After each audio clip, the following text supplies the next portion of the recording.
Good evening. This is All India Radio. I am Valsa Williams and with me is Abhineet Shukla with the evening news.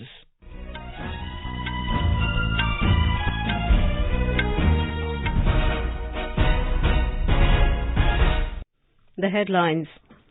Cabinet approves 4G mobile services for over 7,000 villages in Maoist-affected areas of 5 states. Government also gives nod to continuation of Pradhan Mantri Gram Sadak Yojana 1 and 2 and road connectivity project for left-wing extremism-affected areas. Prime Minister Narendra Modi says democracy is ingrained in our nature and part of our life. Prime Minister to deliver keynote address at the Sydney Dialogue at 9 a.m. tomorrow. Defence Minister Rajnath Singh inaugurates Rashtra Raksha Samarpan Parv in Jhansi, pitches for making defence-related equipment and arms indigenously. Pakistan Parliament enacts a law to give Kulbhushan Jadhav right to file review appeal against his conviction. Resilience of Indian economy is highlighted by its post-COVID sharp recovery, says Finance Minister Nirmala Sitharaman. Number of fully vaccinated individuals surpasses partially vaccinated eligible population in the country. 5 terrorists killed in separate encounters in Kulgam district of Jammu and Kashmir. CBI arrests 7 accused from various places in an alleged online child sexual abuse case. And in T20 cricket, India-New Zealand match underway in Jaipur. As India created history by administering over 100 crore vaccine doses against COVID-19, All India Radio salutes all the doctors, nurses, other frontline workers and all those who got vaccinated and made this possible. Even though the country has achieved this feat, we caution our listeners that the battle against COVID is not yet over. We appeal to our listeners to get fully vaccinated at the earliest and also help others get vaccinated. During the festival season, please follow these 3 simple steps. Wear a face mask, maintain 2 gaz ki duri for social distancing and focus on hand and face hygiene. For any COVID-related information and guidance, contact national helpline numbers 011-2397-8046 and 1075 and other news in detail. The Union Cabinet has given the nod to provide 4G mobile services in over 7,000 villages of 44 aspirational districts across Andhra Pradesh, Chhattisgarh, Jharkhand, Maharashtra and Odisha. Addressing the media in New Delhi today, Information and Broadcasting Minister Mr. Anurag Thakur said mobile towers connectivity will be provided in left-wing extremist areas. The minister said the project is expected to be worth 6,466 crore rupees. 5 राज्य जहां पर उत्तर प्रदेश, छत्तीसगढ़, झारखंड, महाराष्ट्र और उड़ीसा के ऐसे 44 आकांक्षी जिलों के 7,267 गांव में मोबाइल टावर्स की और मोबाइल फोन को जो सुविधाएं हैं वो वहां पर दी जाएंगी। ये 4G पर आधारित मोबाइल सेवाएं उपलब्ध करवाने के लिए निर्णय किया गया है। एक पर लगभग 6,466 करोड़ रुपए का व्यय अनुमानित है और जिनमें हमारे कैपिटल एक्सपेंडिचर के साथ साथ 5 वर्षों के लिए ऑपरेशनल एक्सपेंडिचर की प्रावधान इसमें सम्मिलित है। The Cabinet has also approved the continuation of Pradhan Mantri Gram Sadak Yojana PMGSY 1 and 2 and road connectivity project for left-wing extremism-affected areas RCPL-WEA. He said 4,490 kilometer road length and 105 bridges have already been completed under RCPL-WEA since 2016 in 44 districts in 9 states. आज प्रधानमंत्री ग्रामीण सड़क योजना phase 1, phase 2 की जो road connectivity से जो क्षेत्र रह गए थे या left wing extremism hit affected area जो हैं, उनके जो बचे हुए काम है उनके लिए भी और ये जो हमारे ट्राइबल क्षेत्र हैं, जनजातीय क्षेत्र हैं, विशेष तौर पर इनको इनका लाभ मिलने वाला है। Mr. Thakur said roads will be built through dense forests, mountains and rivers. A total of 1,12,419 crore rupees, including state share, is likely to be incurred from 2021-22 to 2024-25 for completion of all the ongoing interventions of PMGSY. The Minister informed that Cabinet Committee on Economic Affairs CCEA has given extension of time up to September next year to help North East and Hill States to complete pending works. The CCEA also approved continuation of road connectivity project for left-wing extremism affected areas up to March 2023.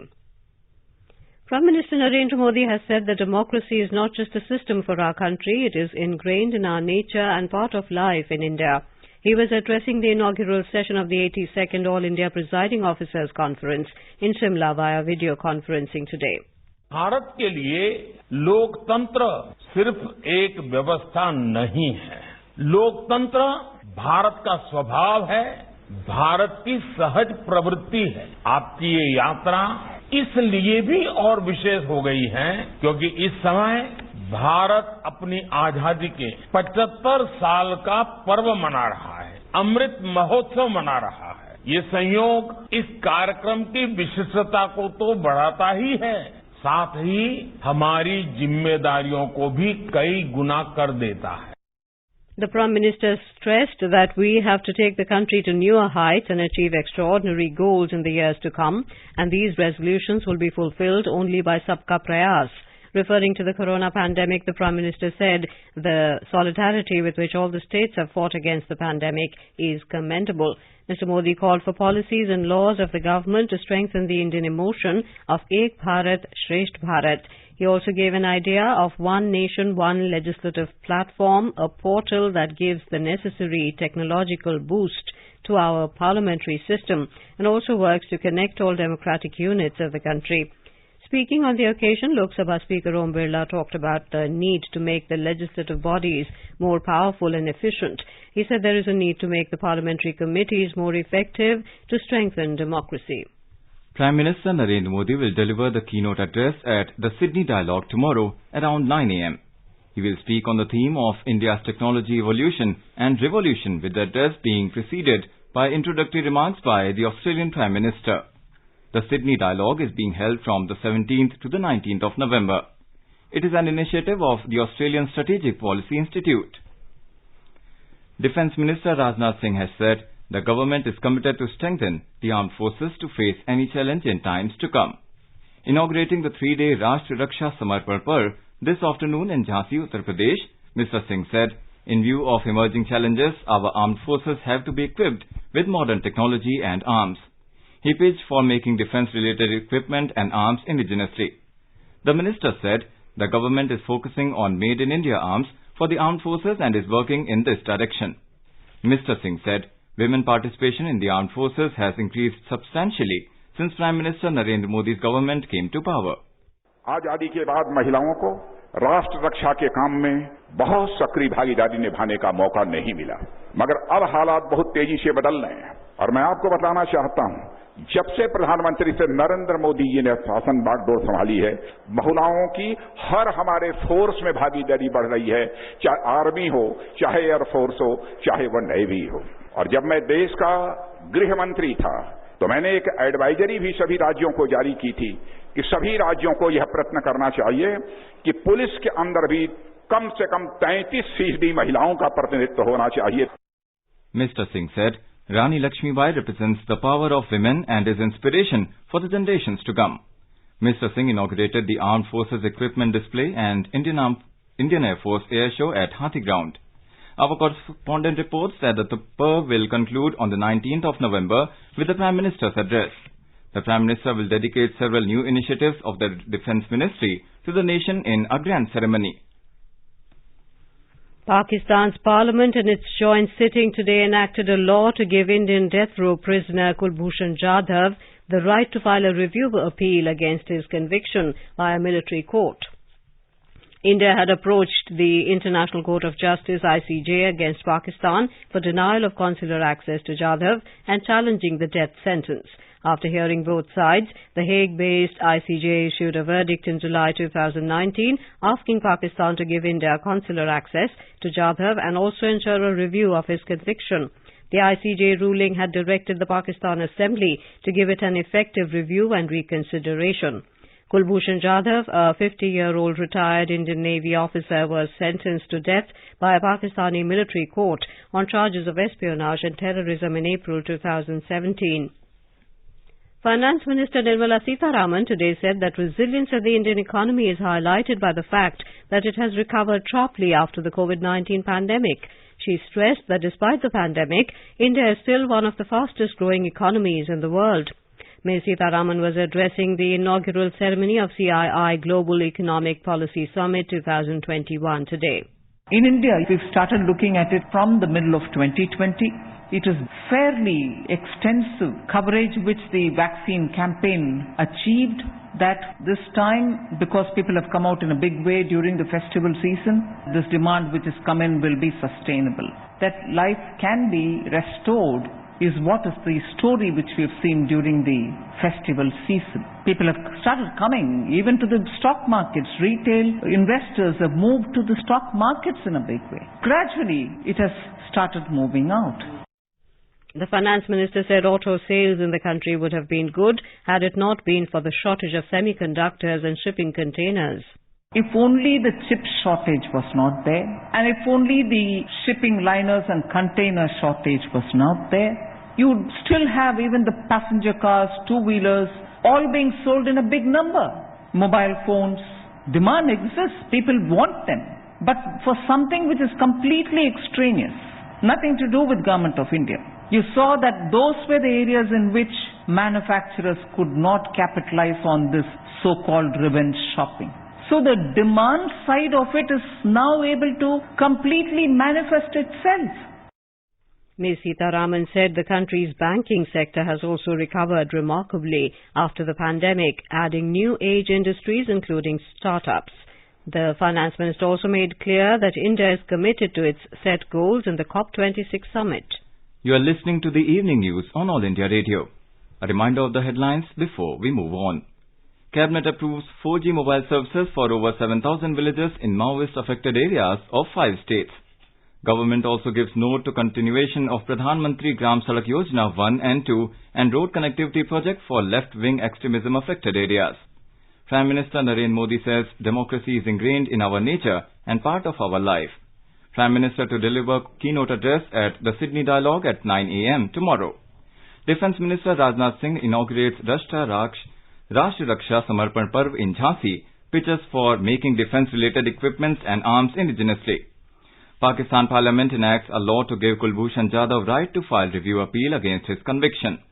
Resilience of Indian economy is highlighted by its post-COVID sharp recovery, says Finance Minister Nirmala Sitharaman. Number of fully vaccinated individuals surpasses partially vaccinated eligible population in the country. 5 terrorists killed in separate encounters in Kulgam district of Jammu and Kashmir. CBI arrests 7 accused from various places in an alleged online child sexual abuse case. And in T20 cricket, India-New Zealand match underway in Jaipur. For quick news updates round the clock, follow us on our Twitter handle @AIR News Alerts. आजादी के अमृत महोत्सव के पावन अवसर पर आकाशवाणी समाचार के कार्यक्रम परिक्रमा में बृहस्पतिवार को शाम 4:45 पर सुनिए देश की आजादी में अपना अमूल्य योगदान देने वाले भारतीय स्वतंत्रता संग्राम के सेनानियों की वीर गाथा।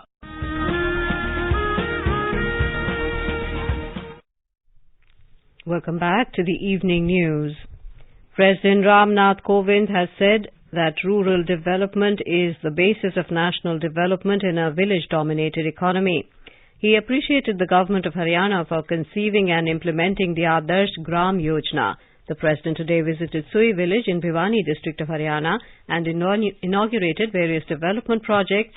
The village is being developed as Adarsh Gram by Mahadevi Parmeshwari Das Jindal Charitable Trust under Haryana government scheme Swaprerit Adarsh Gram Yojana.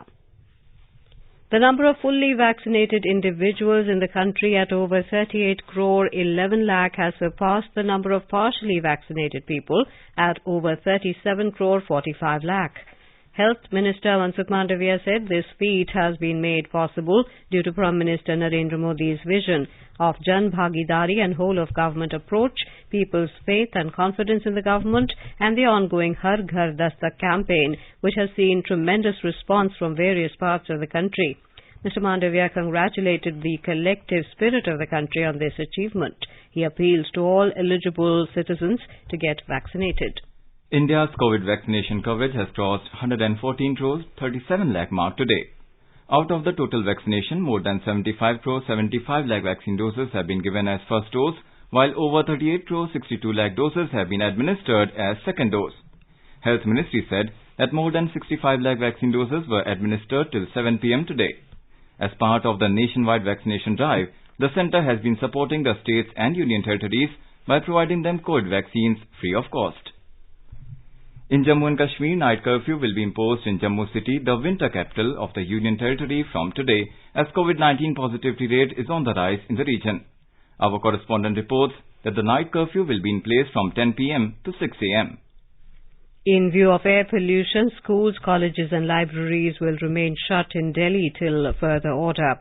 Delhi Environment Minister Gopal Rai told reporters that till the 21st of November there will be 100% work from home for Delhi government departments, and construction and demolition work will also remain banned in the city.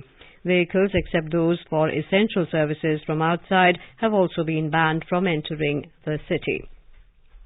In the Kashmir Valley, 5 terrorists, including a top commander of the Resistance Front TRF outfit, have been killed in 2 different encounters with security forces in Kulgam district this evening. The IG police tweeted in the official Twitter handle that the commander of TRF, identified as Afaq Sikandar, along with another unidentified terrorist, were killed in Gopalpura area of Kulgam district. In another encounter at Bombay village of the same district, 3 more unidentified terrorists have been killed so far. A police spokesperson said both the operations were underway and further details are awaited. Meanwhile, the police spokesperson said a major tragedy was averted in Pulwama when security forces arrested 2 Lashkar-e-Taiba terrorists during a joint Naka checking. 2 ready-to-use IEDs were recovered from their possession, and investigation has been initiated in this regard.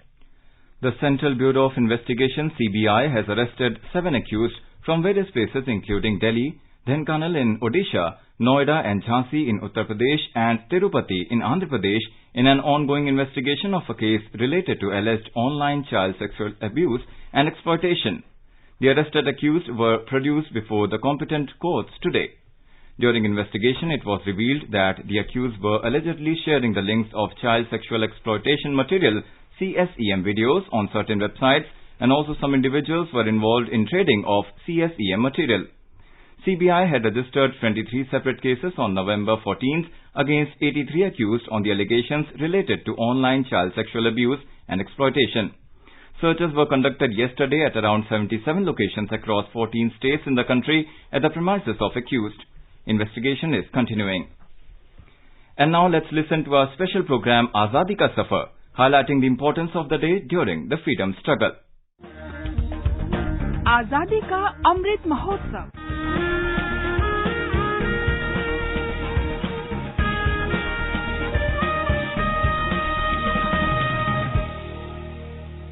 Azadi Ka Safar with AIR News. Birth of a nation. India's glorious freedom struggle is one of the greatest struggles the modern world has ever witnessed. AIR News brings you a glimpse of this struggle every day. 17th of November is the death anniversary of the valiant hero of the freedom struggle and great revolutionary, Lala Lajpat Rai. Popularly known as Punjab Kesari or the Lion of Punjab, he was a prominent member of the Lal Bal Pal trio, which included Bal Gangadhar Tilak and Bipin Chandra Pal, who changed the political discourse of the independence movement.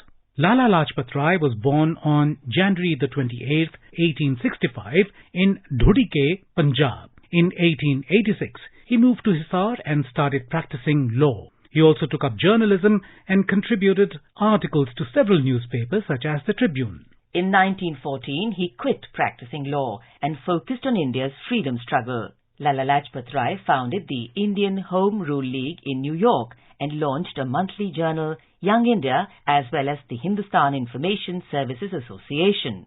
Due to his involvement with the Indian National Congress and participation in the political agitation in Punjab, Lala Lajpat Rai was deported to Mandalay in Burma without trial in 1907. He returned the same year when the Viceroy Lord Minto failed to produce evidence to further detain him for subversion. He founded the National College at the Bradlaugh Hall in Lahore and enrolled Bhagat Singh as a student. In 1920, Lala Lajpat Rai was elected the president of the Indian National Congress. He was jailed from 1921 to 1923 for taking part in the non-cooperation movement. After his release, he was elected to the Legislative Assembly. In 1928, the British government set up the Simon Commission to discuss constitutional reforms in India. When the commission visited Lahore on 30th October 1928, Lala Lajpat Rai led a non-violent march in protest against it because the panel did not include any Indian member. Simon Commission! Simon! The Superintendent of Police, James A. Scott, ordered a lathi charge on the protesters and personally assaulted Rai, who sustained severe head injuries. He did not recover from the injuries and died on 17th November 1928 following a heart attack.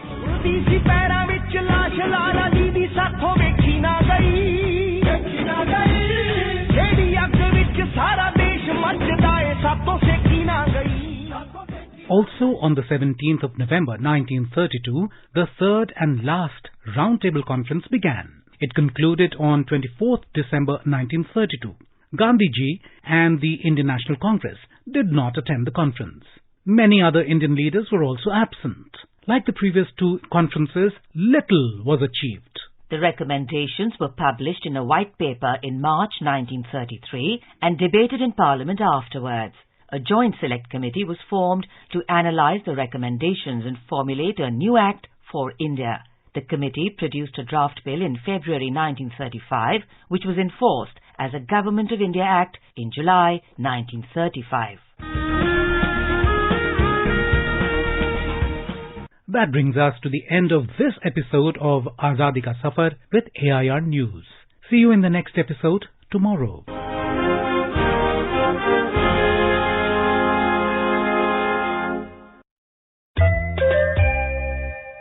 Best wishes to all consumers for Azadi Ka Amrit Mahotsav.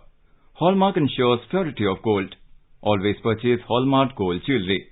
For any consumer-related complaints, please contact National Consumer Helpline's toll-free number 14404. Issued in public interest by Department of Consumer Affairs, Government of India. Jago Grahak Jago.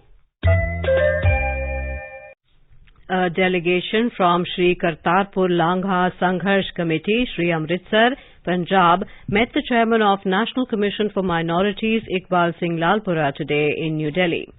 Delegation submitted a memorandum thanking the Prime Minister Narendra Modi and Home Minister Amit Shah for taking the great decision of reopening of Sri Kartarpur corridor.